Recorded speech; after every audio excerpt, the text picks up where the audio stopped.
तो अब हम पहुंच चुके हैं डीग के इस बुर्ज पर, जिसको कहते हैं लाखा बुर्ज या लाखन बुर्ज, और उसी बुर्ज के नाम पर इस तोप का भी नाम पड़ा है, लाखा तोप। इस डीग की पूरी शान है ये लाखा तोप। और इसके बारे में किंवदंती मैं पहले आपको बता दूं। किंवदंती क्या? किंवदंती ये है कि ये एक बार चली है और इसने यहीं से दिल्ली का गढ़ तोड़ दिया था, मतलब इसका दरवाजा तोड़ दिया था। यहीं से चलाई थी, तो यहाँ से 150-200 किलोमीटर है दिल्ली, तो यहीं से तोड़ दिया था। ये एक किंवदंती है, लेकिन सत्य ये है कि इसको लेकर ही, इस तोप को लेकर ही महाराजा जवाहर सिंह गए थे और महाराजा जवाहर सिंह ने इसी तोप के सहारे दिल्ली का जो गेट था वो तोड़ा था और दिल्ली को विजय किया था। महाराजा जवाहर सिंह के ही पिता थे महाराजा सूरजमल, तो उनकी धोखे से हत्या कर दी थी। जब उनकी धोखे से हत्या कर दी, तब महाराजा जवाहर सिंह ने अपने पिता की मृत्यु का प्रतिशोध लेने के लिए दिल्ली पर चढ़ाई करी। और दिल्ली में तब था नजीब-उद-दौला। अगर आपने पानीपत की मूवी देखी होगी, तो पानीपत मूवी में जो सबसे धूर्त किस्म का जो व्यक्ति है नजीब-उद-दौला, वही था दिल्ली पर शासक था। तब उस पर चढ़ाई करी थी और उसको विजय किया था। नजीब-उद-दौला इतना धूर्त किस्म का व्यक्ति था कि अगर मतलब कह लो ना, इतना ज्यादा चालाक व्यक्ति था, और उसके पास बहादुरी होती तो वो एक अच्छा शासन कायम कर जाता। धूर्त बहुत था, चालाक बहुत था, लेकिन बहादुरी की कमी थी। तो उसी को जीता था इसी तोप से। एक तरीके से कहो, पानीपत युद्ध के बाद वो एक बड़ा युद्ध था जिसमें मराठा, सिख और जाट, इन तीनों ने मिलकर दिल्ली पर चढ़ाई करी थी। लेकिन अगर आप उपेंद्र नाथ शर्मा को पढ़ोगे, जो कि बड़े इतिहासकार हैं, वो लिखते हैं कि मल्हारराव होलकर, जो माता अहिल्याबाई के ससुर थे, वो फंसा लिए थे नजीब-उद-दौला ने एक संधि प्रस्ताव में। एक तरीके से मतलब मराठा शिथिल हो गए थे। ये लाखा तोप है, इसके बारे में कोई जानकारी है आपको? इसकी जानकारी मिली थी हमको कि इसने दिल्ली का किला फोड़ा था, लाल किला, इसलिए फोड़ दिया था। ये सही कह रहा हूं, इसी ने फोड़ा था दिल्ली के लाल किले को। ये भैया ने जानकारी दी और ये बिल्कुल सही जानकारी है। यहाँ के जनमानस में भी ये जानकारी बिल्कुल एक तरीके से व्याप्त है कि इसी तोप ने युद्ध जिताया था। और ये एक ही बार चली, ये इतनी भयावह तोप थी कि एक ही बार चली, जिससे माता बहनों के गर्भ शवित हो गए। ये ऐसी बाकी बात नहीं चल पाई है। तो ये महाराजा सूरजमल के पुत्र जवाहर सिंह, उन्होंने प्रयोग में लाई। आप ऐसे ही देखोगे, महाराजा जवाहर सिंह ने अलवर में भी एक तोप चढ़ाई है, कड़क बिजली। और तब के इतिहासकार लिखते हैं कि 40,000 बैल उस कड़क बिजली तोप को अलवर के दुर्ग पर चढ़ाने में लगे थे। हमारा भैया तो ऐसे चढ़ गया बिना बैल के ही। पर उस तोप को चढ़ाने में कई सारे बैल लगे थे।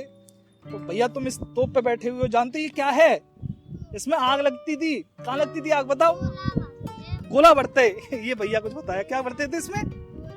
गोला कहाँ थे बढ़ते? गोला बारूद थे। फिर कहा क्या चलाते भाई? अच्छा, माते आग लगा देते। फिर कैस चलती? बता बढ़िया बता रहा हूँ तू। क्या नाम है तेरा? नाम का है? हेमंत। ये हमारे छोटे इतिहासकार हेमंत है, ये बता रहे हैं कि वहां से आग लगती थी, गोला बढ़ते थे और ये गोला चलाया जाता था। ये बताओ, ये नाम जो लिख दिए हैं, गौरव, कुंतल, और जो इस पे लग रहे हैं नाम, ये तुमने भी अपना लिख दिया है क्या इस पे? तुमने नहीं लिखा? अगर लिखना चाहो तो लिखोगे। ये क्यों नाम लिख दिए इन लोगों ने? ये गलत काम किया है या अच्छा काम किया है? अच्छा काम किया है। गलत काम किया है ये नहीं लिखने चाहिए ना। तो तुम कभी लिखना मत, या दिल बना के जाओ हेमंत प्लस, और जिसका भी लिखना चाहो। तो ये एक तोप है जिसके बारे में हमने जानकारी ली। ये पूरा गढ़ है, डीग का किला है। ये एक अद्भुत गढ़ रहा है, इसको विजय कोई नहीं कर पाया। आखिर में एक बार ये गढ़ के दरवाजे खोले गए और इसमें आखिरी तलवारों का जौहर हुआ। आखिरी बार यहाँ पर भारत का, उसको जौहर कहते हैं, वो आखिरी जौहर था। और आपने सुने होंगे जल जौहर, सुना होगा, जो कि यहाँ रणथंभौर में हुआ था, कांगड़ा में भी हुआ था। लेकिन आपने अग्नि जौहर भी सुना है आपने, जैसे चित्तौड़गढ़ में हुआ और भी बहुत जगह हुआ। लेकिन तलवारों का जौहर विशेष इस डीग में हुआ था। रानी थी खेत कौर, और यहाँ पर मुगल सेनापति नजफ खान ने इस पर आक्रमण कर दिया था। इसको 7 महीने तक घेर के रखा था। तब यहाँ पर जो खेत कौर थी, मैं गिर गया होता, सॉरी भाई, जो खेत कौर थी वो अपनी और रानियों के साथ यहाँ पर तलवारों से अपना गला काटती है। बलवीर सिंह करुण एक लेखक है, उन्होंने एक बुक लिखी है, डीग का जौहर।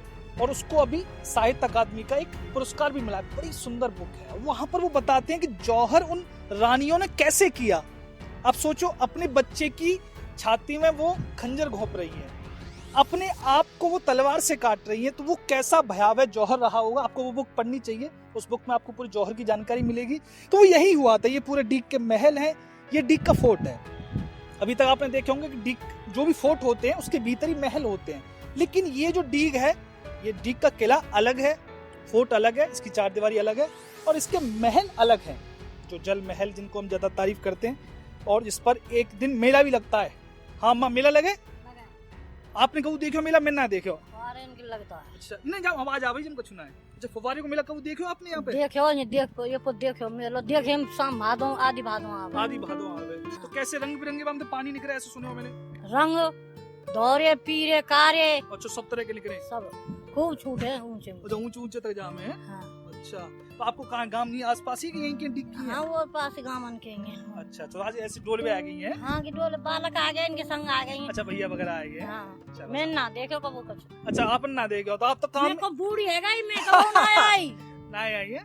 तो अब यहाँ पर थोड़ा सा मैं आपको दिखाना चाहूंगा। इस पूरे डीग किले में 5 तोपें रखी गई हैं, जो कि 5 दिशाओं में है। एक तरीके से मतलब सारी दिशाओं में, जैसे ये तोप अभी हमने लाखा तोप देखी, ये दिल्ली की दिशा में है, वो एक है, वो दूसरी दिशा में है, एक जयपुर की दिशा में। ये सारी बुर्ज जो है दिशाओं में रखी जाती थी।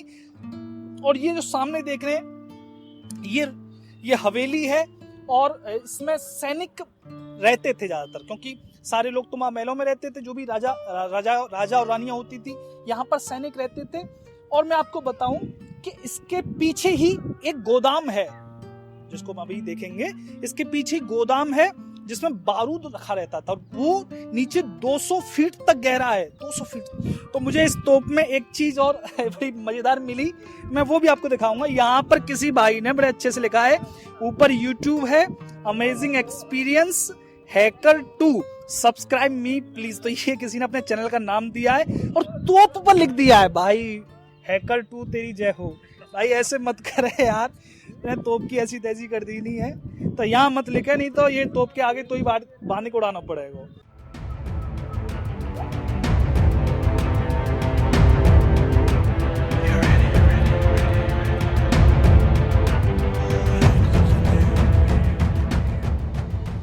तो अब हम यहाँ पर लाखा तोप जो आपने देखी उसके नीचे आ चुके हैं, और यहाँ पर मैं आपको बड़ी इंटरेस्टिंग चीज दिखाऊंगा। वो क्या दिखाऊंगा? वो ये कि जैसे ये दरवाजा देख रहे हैं आप, ये सामने डीगगढ़ का ये गेट है जिससे एंट्री आजकल होती है, लेकिन यहाँ पर एक बड़ा झोल है, एक बड़ा रेड ट्रैप है।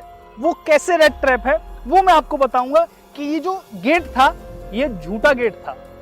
मतलब ये मैंने पहला गढ़ देखा जिसमें ये इस तरीके से रेड ट्रैप बनाया गया है कि एक इस गेट से घुस तो जाते थे सैनिक, शत्रु सेना अगर आक्रमण करेगी तो यहाँ से घुस तो जाती थी, लेकिन निकल नहीं पाती थी। वो क्यों नहीं निकल पाती थी? क्योंकि ये गेट अंदर आने का था ही नहीं। अब मैं दिखाता हूं आपको। तो वहां से सेना एंटर करती थी और एंटर करके पहुंचती थी इस चौक में, जो आपको ये चौक दिख रहा है। लेकिन मजेदार बात क्या थी कि ये चौक चारों तरफ से बंद था, मतलब इसके आगे कोई गेट नहीं था। ये जो गेट था किले में घुसता ही नहीं था। ये अभी यहाँ पर आपको दिखाऊंगा मैं, ये ताजा ताजा तोड़ा गया है। यहाँ पर गेट के लिए एंट्री बनाई गई है, क्योंकि एंट्री थी ही नहीं। इस गढ़ की एंट्री इतनी गुप्त थी कि कोई भी शत्रु सेना उसको पहचान ही नहीं पाती थी। तो यहाँ पर ये तोड़ के बाद में गेट बनाया गया है। तो पहले क्या होता था? पहले ये होता था कि शत्रु सेना जैसे इस चौक में आई, अब यहाँ पर चारों तरफ दीवारों पर योद्धा खड़े रहते थे, भरतपुर के जो सैनिक थे वो खड़े रहते थे, और वो यहाँ पर उन जो भी होते थे सैनिक घुसते थे उन पर अपनी बंदूकों का प्रहार, तीर तलवार, भाले का प्रहार कर देते थे। तो एक तरीके से ये रेड ट्रैप था। अब यहाँ पर मेरे पीछे आप जो देख पा रहे हैं, मिट्टी के टीले हैं ऊंचे ऊंचे। ये मिट्टी के टीले बने नहीं हैं, ये टीले जानबूझकर बनाए गए हैं। क्यों बनाए गए हैं? कि जब शत्रु सेना आक्रमण करे, तोपों का समय था, तोपों का आक्रमण होता था, तो यहाँ पर जो बाकी पीछे महल है वो सुरक्षित रहे। तोप के गोले इन रेतों के टीले में टकराएंगे और यहाँ पर दस जाएंगे। और केवल यही सुरक्षा नहीं थी, ये तो द्वितीय श्रेणी की सुरक्षा थी। प्रथम सुरक्षा तो इस दीवार में दी गई है। जो ये दीवार है चारों तरफ, ये कच्ची मिट्टी इसमें भरी गई है बीच में, बाहर से पत्थर, बीच में कच्ची मिट्टी, ताकि गोले पड़े तोप के तो वो जो गोले हैं उसमें दस जाए। इसी वजह से इस डीग के किले को, और जो भरतपुर का लोहागढ़ है, उसे शत्रु जीत नहीं पाए। जीत भी उनकी तब हुई जब हमारे जो वीर थे वे अपना दरवाजा गेट खोलकर इस गढ़ का फिर गए बाहर लड़ने के लिए, क्योंकि 7 महीने हो चुके थे जब नजफ खां से और बाद में फिर लॉर्ड लेक से युद्ध होता है।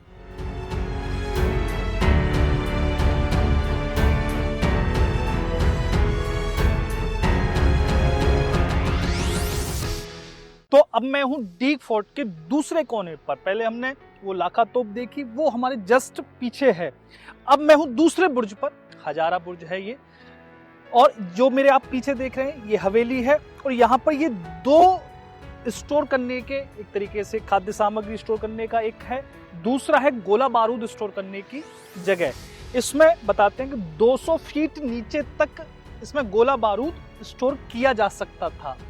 क्यों? क्योंकि महाराजा सूरजमल के समय पर, और ये जब डीग फोर्ट अपने अस्तित्व में रहा, अपनी लड़ाइयाँ इसने लड़ी, उस समय यहाँ पर ज़्यादातर लड़ाई तोप की ज़्यादा थी। बंदूकों का भी प्रयोग होने लग गया था। अंग्रेजों का बहुत सारा हस्तक्षेप होता था। और मैं आपको बताऊं कि एक अंग्रेज, तो समरू नाम का एक अंग्रेज था, जो कि अंग्रेजों के विरुद्ध होकर अपने 10,000 सैनिकों के साथ यहाँ भरतपुर रियासत में आकर समर्पित होता है और इन्हीं के साथ लड़ता है। हालांकि बाद में वो गद्दारी करता है। और एक और कप्तान था, तो अंग्रेज भी यहाँ पर साथ में लड़ रहे थे। एक इमाद करके मुस्लिम था, वो भी साथ में लड़ रहा था, लेकिन उसने बाद में धोखा दिया, अंग्रेजों ने भी धोखा दिया। तो यहाँ के राजाओं ने सबको शरण भी दी और सबके साथ धोखा भी खाया।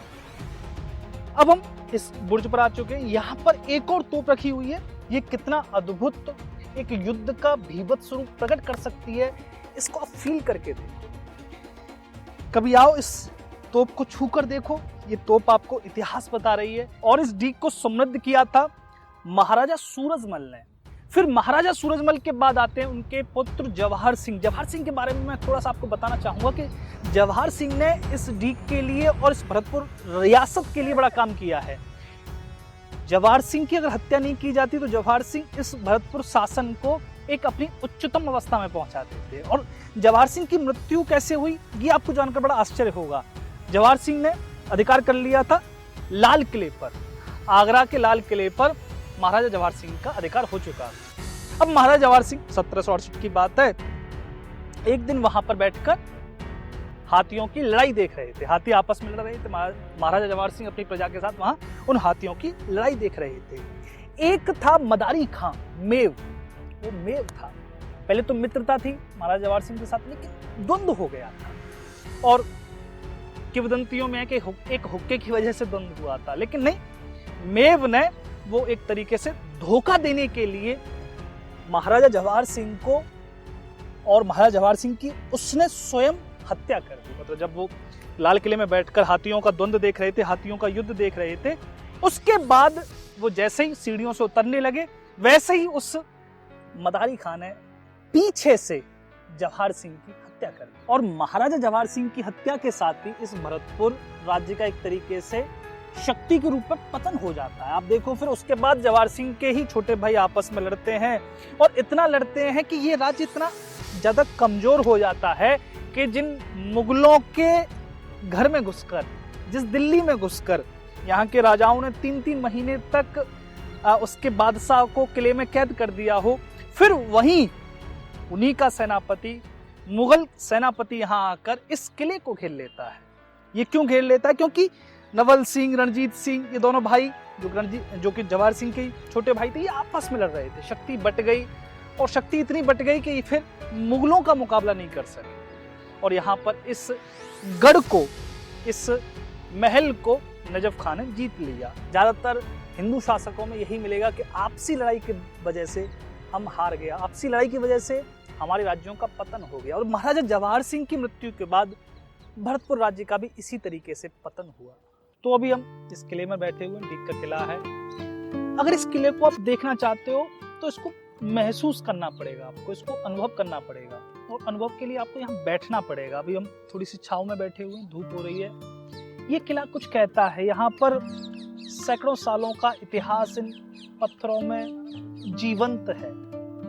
और मेरे साथ तो ये रहा ही है। और बहुत सारे भाई ये कमेंट भी करते हैं कि हम भी जब ऐसी ऐतिहासिक जगहों पर जाते हैं तो हमें भी ऐसा लगता है कि इन जगहों से हम जुड़े हुए हैं, यहाँ से हमारा कोई प्राचीन संबंध रहा है पूर्व जन्म का। तो मुझे भी ऐसा ही लगता है।